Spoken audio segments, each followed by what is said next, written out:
Zdecydowałem się kupić helenki, czyli zabójców ślimaków. Już jakiś czas temu chciałem je mieć u siebie, a akurat zobaczyłem, że niedaleko mnie sąsiad sprzedaje, tak więc chętnie zakupiłem. Miałem dość duży dylemat, do jakiego zbiornika go wrzucić. Początkowo chciałem tutaj do mojej groty, ale ostatecznie zdecydowałem, że wrzucę go tutaj do mojej 60.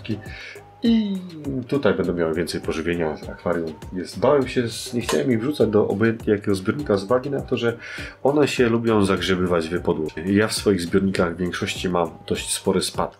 Jak ślimaki zaczną mi tam łazić i zaczną mi to przekopywać, no to ten spad zacznie się wyrównywać, a tego bym nie chciał, no bo jednak zależy mi na tym, żeby ta aranżacja była utrzymana w takim stylu i w takim wyglądzie, jaki ja założyłem, jaki ja chciałem. W tym akwarium są cegły, które oddzielają każdy plan, a na każdym planie ten piasek jest na równym poziomie, tak więc nawet jeżeli one będą go tam przekopywać, to nie będzie w żaden sposób mi tutaj przeszkadzać.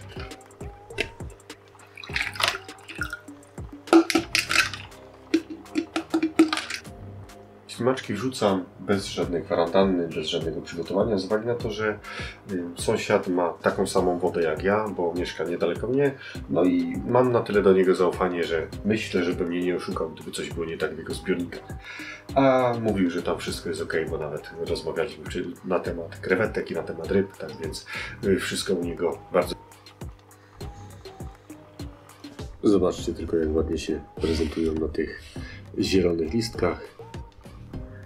I to właśnie z tego powodu je kupiłem. Helenki bardzo często są sprzedawane, jak i również kupowane jako taki złoty środek na ślimaki. Jednak decydując się już na tego typu rozwiązanie, musimy pamiętać o tym, że tych ślimaków nie pozbędziemy się w magiczny sposób.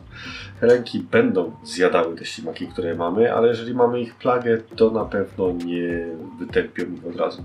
Będzie to trwało. Tak jak tutaj na przykład zbiornik 50-litrowy, przypuszczam, że te 12 helenek, które tutaj wpuściłem, zajmie im pół roku albo rok, żeby wyczyścić całkowicie ten zbiornik.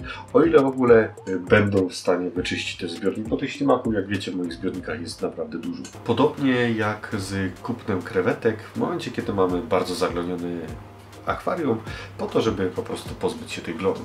I w przypadku ślimaków, jak i w przypadku glonów, powinniśmy się skupić bardziej na tym, żeby zwalczyć przyczyny, a nie objawy, czyli tak na przykład przyczyny nadmiernej ilości ślimaków w akwarium jest po prostu przekarmianie ryb, no bo jeżeli przekarmiamy ryby, no to wtedy ryby nie są w stanie wszystkiego zjeść, ślimaki mają nadmiar pożywienia i wtedy są w stanie właśnie się dobrze rozmnażać, jest ich wtedy bardzo dużo w zbiorniku. Ślimaki według mnie są potrzebne w każdym akwarium.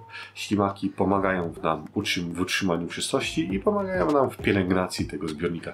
Nie dość, że czyszczą glony, to również czyszczą zbiornik z tych odchodów, z tych resztek, z tego wszystkiego, co ryby już nie chciały zjeść. Bo nieraz jest tak, że ryba pogardzi już jakimś pokarmem, a ślimak zje to wszystko. I pokarm nie będzie dodatkowo zalegał nam w zbiorniku, nie będzie nam psuł tej wody, nie będzie nam psuł tej biologii, którą tam mamy.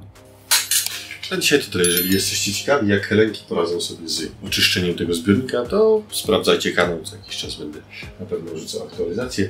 Albo możecie również pod tym filmem zapytać się po prostu, jak tam z tymi ślimakami i jak tam helenki sobie dają rady. Zawsze staram się Wam odpowiadać, tak więc będziecie mieli pogląd od razu na żywo, w jaki sposób te ślimaki, w jaki sposób helenki radzą sobie z czyszczeniem takich zbiorników. Pod filmem macie wyświetlony mniej więcej czas, kiedy dany film był publikowany, tak więc będziecie wiedzieli, ile minęło od momentu, kiedy ślimaki zostały wpuszczone tutaj do tego zbiornika. Na dzisiaj to tyle. Pozdrawiam serdecznie. Hej. Część z Was się pewnie zastanowi, jak to przecież ja zawsze polecałem każdemu ślimaki do akwarium. Oczywiście polecałem i dalej polecam. To, że kupiłem te ślimaki, nie oznacza wcale tego, że chcę się ich pozbyć ze swoich zbiorników. Kupiłem helenki, bo najzwyczajniej w świecie podobają mi się jako ślimak. Są one ładne z wyglądu i mają one dekoracyjną tą muszlę.